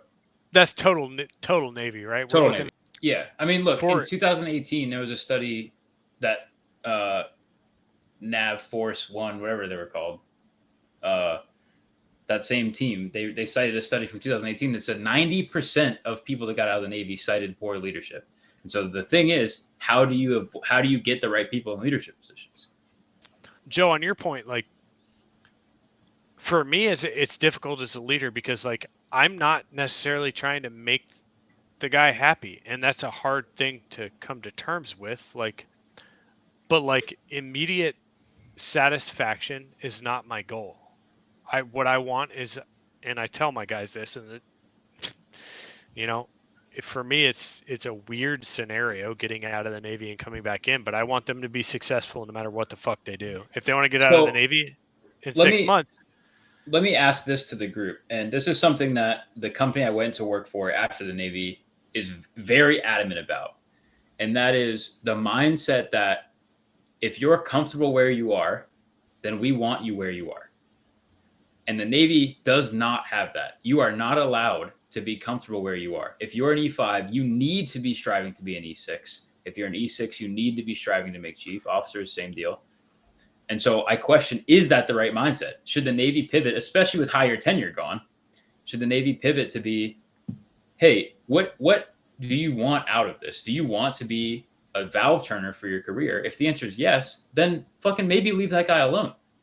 Yeah, I agree with that because like you take a look at any sort of commercial engineering in any facet whatsoever, whether it's, electrical distribution, whether you're a mechanical engineer, whether you go into the nuclear side of the things, those guys are the operators have been in those positions for years, if not they're career decades. operators. Yeah. So they really become masters of their crafts, and the Navy has this thing, get real, get better, and then make sailors masters of their crafts. You can't fucking do that in 4 years. You can't, no matter what. Like, especially if you're always eyeing the next thing. Joe, would it have helped you? Would it have swayed you to stay in if instead of pressuring you to take on collaterals, the conversation would have been, well, how can you succeed in the role you want? I mean, I'll say first and foremost, I totally agree with the idea that just leave a content person happy or like leave them where they are. Not in the same way I believe like not everybody needs to join the military. Not everybody needs to be a fucking manager or a leader. That's the whole, like, if everybody is a leader, then nobody is a leader, right? Agreed.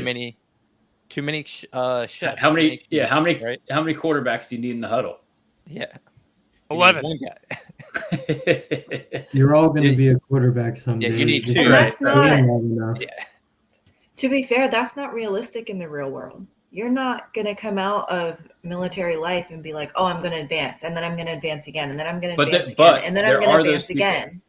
There are there are people that want that, but there are lots of people who are like, I'm going to sit at this desk and I'm going to be happy for 20 years. But the Navy institution runs as a mandate. You will be at least strive to be a ladder climber. If you're not striving to rank up, you have problems. Realistically, there's only one point in your naval career where you have that choice, and we've seen it in the past where guys are sitting as first classes and they don't qualify watch soup, or they don't put in the board package because they don't. That's the only control you have on it. But that's seen as a negative. That's seen as a drastic negative where like this guy's no longer a good first class because he doesn't want to be a chief, which I'm not an operator anymore. I'm going to touch panel once every couple months, right? But how do you capture that or incorporate that into the eval process where it's like you're not an EP because you're not an early, you shouldn't be promoted. You don't want to be promoted, but that doesn't mean that you have problems. Maybe that's the potential piece they're talking about is like, hey, this guy is an EP. His potential is 0. He doesn't want to move up. He's excelling where he is. We need him where he is or she. And so maybe that's how you capture that, is you add that potential piece. And it's like, yeah, they're great, but also they don't have upward mobility, as you put it, Danny. Yeah. Well, I think that's where you guys are talking about, is you need the open-ended area. Right. It's like, this guy does have potential, but he doesn't want it. To actually answer your question of the whole, would I have stayed in if people let me stay where I was or try to help promote my growth? I think so. This is a problem I see with the nuclear community specifically, is how do you become the best nuke? Like, if you're a commercial certified senior reactor operator, do you just need to know how to operate the reactor plant? Like, hey, I'm controlling the reactor plant, this is all I need to know. No, you need to know everything. You need to know everything that those systems affect, right? So I think as nukes, where it's pretty unique, is that we have to be like, we may have a rate, but take the rest of it away. And like, for me, I'm NC. I'm a Nuke Chief. So are we getting at community specific evaluations? I think, like, especially like the way that I see it, and like for me, a radioman beat me out for number 1. Right. Who went to mass like a few weeks later after I got out of the Navy. And it was like, it was insulting to me because I knew the level of work that I did. Not only like, hey, I'm doing this much more than him, but I'm actually performing at what I'm doing at a much better level. But hey, this guy's been in the Navy longer than me. Yeah, so let's live in a world instead where you're not the number 2 EP. We have community specific evaluations where you're the number 1 nuke EP, and they're the number 1 submarine non-nuke EP. And this is where, again, it becomes really subjective, right? Because you remember that statement at the top of your eval where it'd be like, oh, my number 1 of 22 first class petty officers. So that statement is shockingly pivotal in your advancement. Guys will like, hey, they may be the best guy, but that statement's not there, and their eval is going to be overlooked when it goes to a board. You know, and that's not as important. When but if we had nuclear specific and non-nuclear submarine specific and nuclear submarine, non-nuclear surface and nuclear surface, then all of a sudden you also add in the potential sheet or page or blurb. It's already there. They're just not using it. Right. The page 3 and 4, yeah. But then all of a sudden you capture the fringe cases like Joe, where it's like, this guy is the number blah nuke submarine, 2nd class. The potential is high. He's pursuing these qualifications. Level of knowledge is high. Passed engineering watch supervisor exam. Blah blah blah. And then all of a sudden the eval looks way fucking different than it does if he has a 3 in military bearing and 5 in level of knowledge and 4 in whatever the hell else traits they decide to give him. So we're making progress. We do have to move a little bit faster because it's taking forever. But Dakota, what do you think about changes to FITREP specifically? Well, I mean, you dealt with all evals, but would that bridge a gap, and what else can be changed?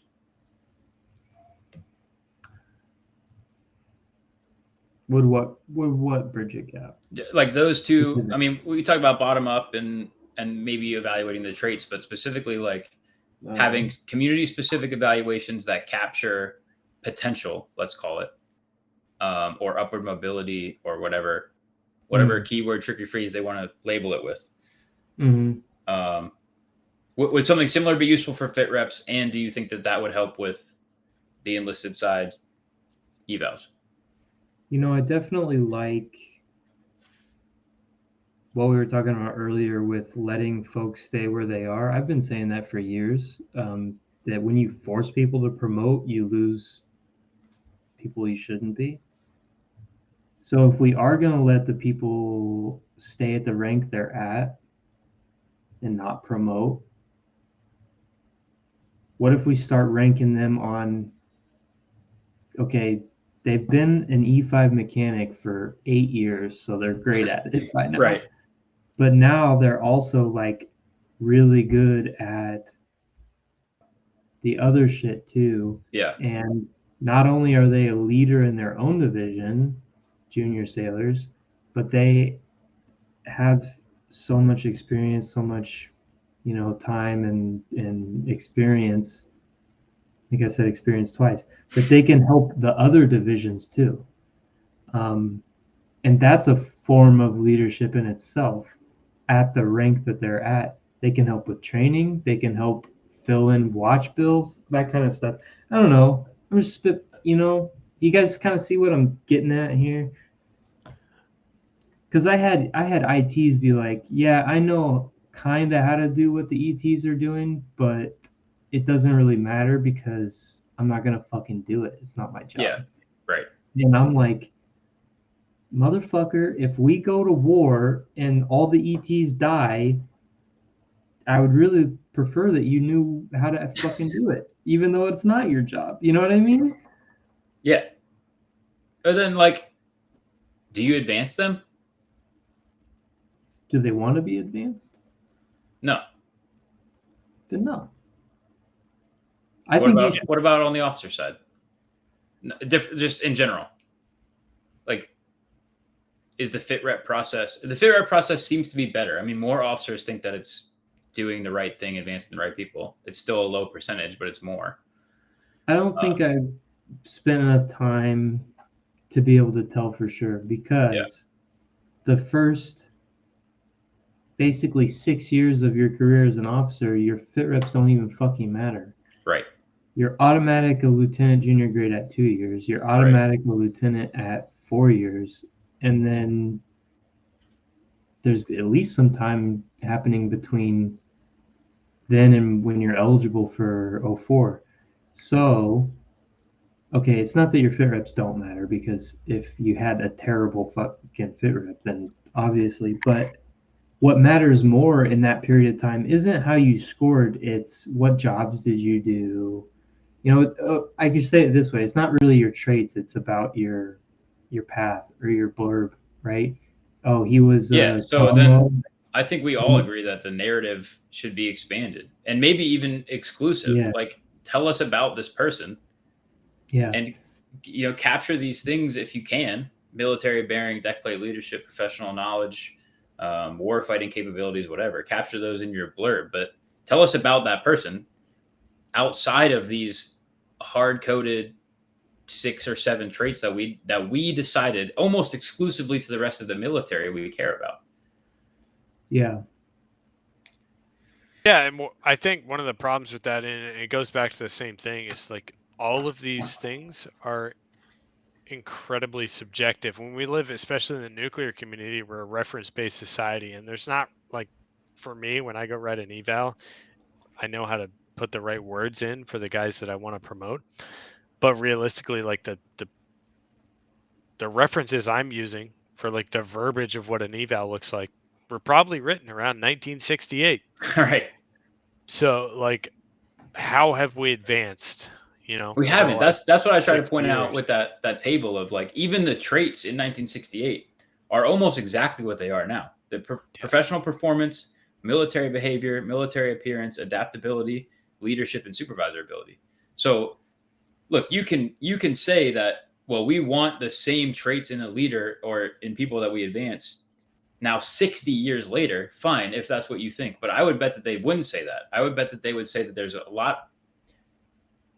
many different things now that they care about in a Navy leader than 60 fucking years ago. And yet the traits have hardly changed. They all capture the same fucking information.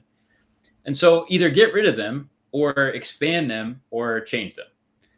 What I will say, though, is the Navy is making drastic changes currently. Like I talked to you guys off air about it. Is in my career, the last 6 months has probably had more changes for the good than the previous 13 years.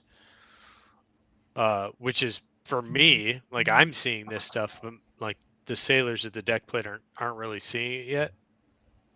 To push that out is important, but also for the future of the Navy, it's really important. But I do see some pretty significant changes, and evals are a target of very, very near future changes, because we're seeing that it's not working. we've all experienced those scenarios where like, hey, this guy's going to be the LPO so he can get his wicket to make chief, but he's not a leader and he shouldn't be in that role. And I think But then they're going to put him in a more serious role to advance him. It's madness. So that's the thing. I think the like having a guy settle where he's at is becoming more acceptable. I mean, getting rid of higher tenure is definitely going to help that happen. Yeah. All right, so that's it. We're going to fix the fucking electronic system to make it work and expand. Either get rid of the traits or update them to be more realistic and hopefully more objective. Have bottom-up evaluation mean as much or less. Weight it however you want. But have bottom-up evaluation matter. Add some kind of objective thing that you don't have to just subjectively pull numbers out of your ass to rank these people. Like figure out how to put numbers to it and actually compare these people. Add in a potential section to capture the ability and desire of sailors to advance and have them be community specific. There you go. It's fixed. Fucking put that shit in place. All right. I'll send you the Admiral's email, okay? Pee break and then games and then call it an episode finally.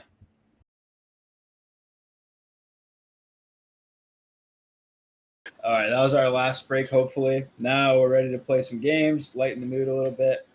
We're going to start off with 50-50-90. Danny, I know you've listened before, but you know 50-50-90, the nuke trope. So we're going to get 50-50 questions that we may or may not know the answer to from Amber. If you're a good nuke, you'll get more than 10% of them correct. So we're going to try to break down all these stereotypes about nukes. And then we're going to do a hypothetical situation. We'll all answer whatever Amber comes up with, and then she'll pick the best one or the funniest one or her favorite one or whatever. So let's do it. All right, we're going to start with Danny because he's the guest, and I know that Kenny hates going first. Love it. I think we start with Joe. Like, I'll always go first. I need to feel out the game first. You know what I mean? No, I think you'll be fine. So this is, we talked a lot about, well, kind of a lot about SpaceX last time. So these are all space-related questions. Ooh. All right, so it's going to go Danny, Dakota, Joe, Kenny. Love it. Ready? Ready. All right. Number one. We have 10 questions, by the way. Okay, good. It's already a nice short episode, so let's lengthen it up. Yeah, so rapid fire. Okay, no, well, the theoretical. No, rapid fire. Which planet is covered by clouds of sulfuric acid? Venus or Mercury? Venus. Venus. Venus. Venus. That's correct. Oh, yeah. Okay. I already got Number my two. 10%. Which planet is named? We're all at 10%. We're breaking down barriers as we go. Named? Which planet is named after the Roman god of war? Mars or Venus? Mars. Mars. Mars. Mars. Dakota's supposed to, Danny's supposed to go first. He did. I did go first. I didn't hear you. I only heard Dakota. He said Mars. Mars. Mars is correct. Mars.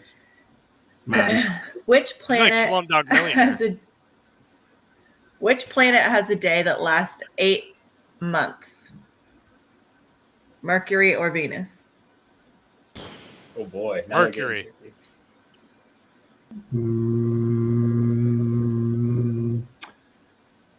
It's not rapid fire. Rapid fire. Rapid fire. I'm going to say Venus.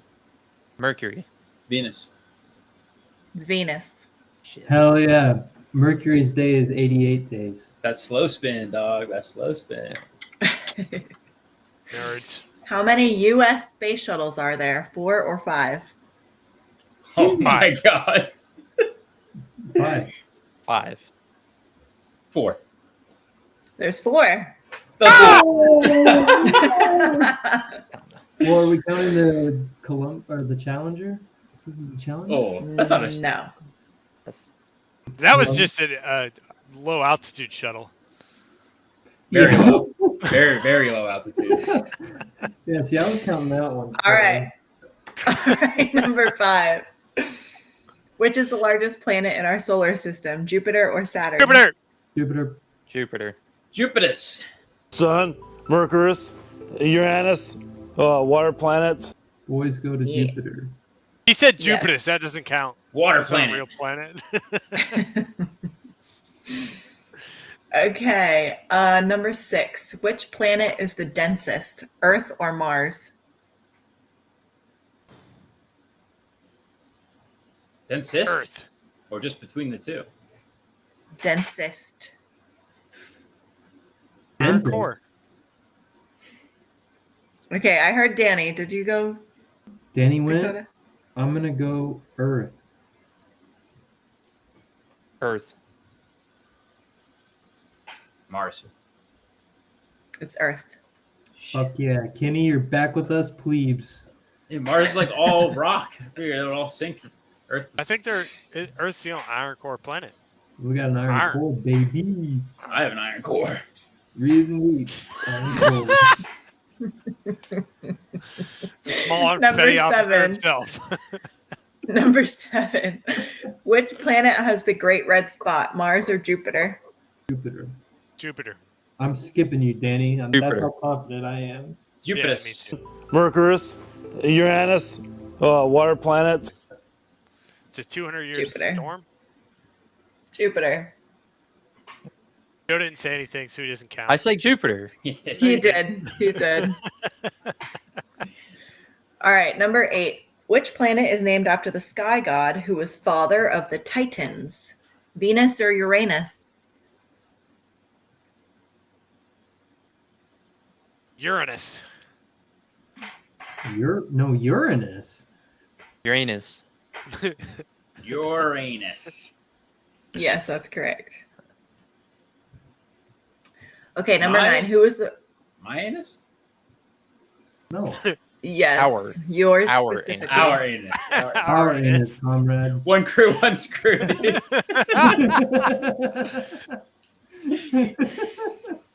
Oh my goodness. Okay, number 9. Who was the first living creature in space, a dog or a monkey?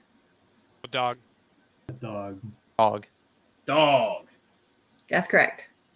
Okay, last question. Pluto. What Obviously. shape? Of course it's dog. Fucking Pluto. What? Been out there for centuries. You guys never heard of Pluto? For centuries? Stop. What the fuck? Dude, Pluto's been out there since at least Caesar. Okay. He's gone now. And then he's back. Now he's gone. Number 10. Number 10. Last one. What shape is the Milky Way? Elliptical or spiral? Spiral. Elliptical.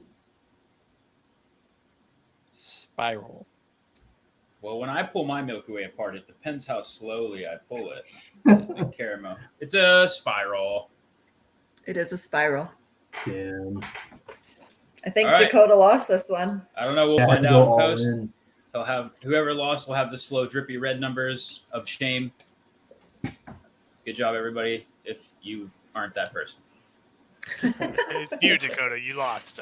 Yeah, I did. Okay, who wants to start the hypothetical? You don't know what it decide. is yet. You run the show. I will always go Okay, first. I don't care. All right, let's go. We'll go Joe first, and then we'll go backwards. Joe, then Kenny, then Danny, then Dakota. Ooh, I'm last. Yeah, set the tone. Okay. You are handed with a box of everything you've ever lost. What are you looking for first? Ooh. Everything I've ever lost, I'm looking for first. Well, I had nothing immediately come to mind. Yeah, set the tone. Jesus. Lost, like misplaced. Yeah, that's a tough question. I mean, that's what I'm saying. I legitimately can't name. Do you want to pass the torch of going first? So Yeah. I think you're the only one that can answer this question. Yeah, this is a. I don't know. For us, you're answering it for all of us. Yu-Gi-Oh cards. No, because I don't lose. That's my answer. That's my answer. Joe's like, I haven't lost my Yu-Gi-Oh cards. They're in a protective sleeve. Right? They're my Yeah, mom's Yu-Gi-Oh cards. Right here. I just saw a Yu-Gi-Oh card for sale the other day for like $250, and I had hundreds of them, and I have no fucking idea where they are. Oh, I assume that I figured it out. I assume most of my box would be Pokemon and Yu-Gi-Oh cards. So I just, Kenny, you're muted. It's my Pokemon Ruby cartridge, because I guess I didn't lose it. Someone stole it. I lent it to our friend. It was a friend of a friend, and then they moved away, and I'm pretty sure they took it. And I remember I put like an ungodly amount of time into that, and I was like 8 years old. I legitimately cried when I lost it. So like for 8-year-old me, that was devastating. So there you go. All right, Kenny, is your real answer Yu-Gi-Oh cards? That's my real answer. Yeah, I mean, I think I might be. Let me do some quick math. I would be at least a billionaire. That is pretty quick. That is it's not good, man. But I mean, my Blue Eyes White Dragon, fucking Relinquish. Oh, I had them all. Yep.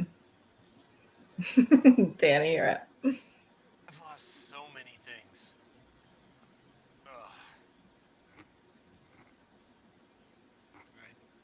Danny, your sound's all funky. Is it better now? Yeah. You win with Charlie. Yeah, that's better. Did you put it in your mouth? No, I didn't put it in my mouth. Jesus. I don't know. I've lost so many things. Yeah, but what's the one thing you'd be looking for? This would be an incredible thing to happen, by the way. Yeah. Agreed. I have so many choices, but I don't remember any of them because I lost them. Pass. Come back to me. I'm thinking still. Dakota, go. I think. You think Danny's manhood would be in that box? No, because that's the irony of this whole situation. I think the first thing I'd look It's for not is my Yu-Gi-Oh cards. cash. Oh, that's good. I would look just to see. Hopefully, all the cash I've ever lost is just in one nice pile already, and I'd just be like, well, "Show me the stack," because I can't think of anything that I've lost in the past that I'm like, "Damn, I wish I still had that." Do you lose a lot of cash? Have you lost a lot of cash? I don't know, but you think it's like one of those things where it's like you wash your pair of pants with cash in the pocket, and then you never get it back or something. Your like wife that. does the laundry and then she keeps those $2. Or like you're pulling your phone out of your pocket and you accidentally drop a couple bucks, but you don't notice it because you weren't looking. No, that's legitimately never happened to me in my life. Yeah, I wonder how much money is in 34 years that I've lost. You know what I mean? Like, there's probably a lot. There might be change. There's probably like hundreds of dollars. I mean, I've thrown at least $1 worth of pennies in the trash can. Yeah, I usually throw pennies away. So I should just follow you, like just walk behind you, like 10 feet behind you for the rest of my life. Yeah, it's probably not a bad idea. All right, Danny. No, I'll send you some money when I get my Yu-Gi-Oh cards. Don't even fucking worry about it. They're probably in the attic. If I were to go back, I remember when I was like 10, maybe 11 years old, I lost a pair of K2 rollerblades, and it was like the best part of my life was rollerblading. If I could get those rollerblades back with the time, You'd have to squeeze into those motherfuckers. Yeah, that's for sure. But do some severe foot binding. I'll make it work. Okay, I think the best answer is Dakota's. I think we all can relate to that one. Yeah, we'll compare. So whatever crown he gets to wear. I may have lost the got battle, it but today. I won the war. I don't know about that. All right. We'll call it an episode. Cut out a bunch of fucking time in post, so don't be offended if lots of things get cut out. But what are we at? 5 hours? Thanks for joining us, Danny. It's like 3. Yeah, thank you, Danny, for joining us. It was awesome to have wanna- a special guest active duty perspective on things. Any closing We remarks? miss you. Any closing remarks before we drop off from anybody? Yeah, for me, I kind of already covered it a little bit, but I will say, and I think you guys will see it externally from the Navy. But the Navy's actually, for the first time, and I think it's because it's a crisis with the recruiting thing, but is making legitimate strides to be better for first time in my career, and it's pretty motivating for me. Well, we'll keep the Too Fast podcast going and giving them all kinds of good ideas to steal and make it really good. To be honest with you guys, and we talked about this when I went through LCPO school, is that like, so we talk about Mando Fun. You guys ever seen Mandatory Fun Day? I've seen it from afar. Not the actual Mando Fun Days, but the guy who does like TikToks and like Instagram Reels or whatever. Oh. Austin Von Letkeman, I think is that. Yeah, he's the Army guy, Army officer. Yeah. So he does this same thing where it's kind of like satirical, but it's portraying a lot of the negativity that comes from the Army. He's a Mustang, so prior enlisted officer. And I think the more you guys poke holes that are constructive, not destructive, I think it's going to be very beneficial. And like, you have senior enlisted leadership right now on Reddit reading posts and a qualifying guy's supervisor NEC, right? That's right. So doing like Teams meetings with 150 plus people and like, hey, you're going to get more money now. So like there's some pretty drastic changes, and I see a pretty bright future if we keep it up. So, well, thanks for joining us, and Joe and Dakota, I'll see you next week, and Amber, I'll see you in a few minutes. Bye everyone. Bye. Dive. Code red and 4 compartment middle level. Torpedoes in the water! No, I never have thought I was smart. I thought the people I dealt with were dumb, including you.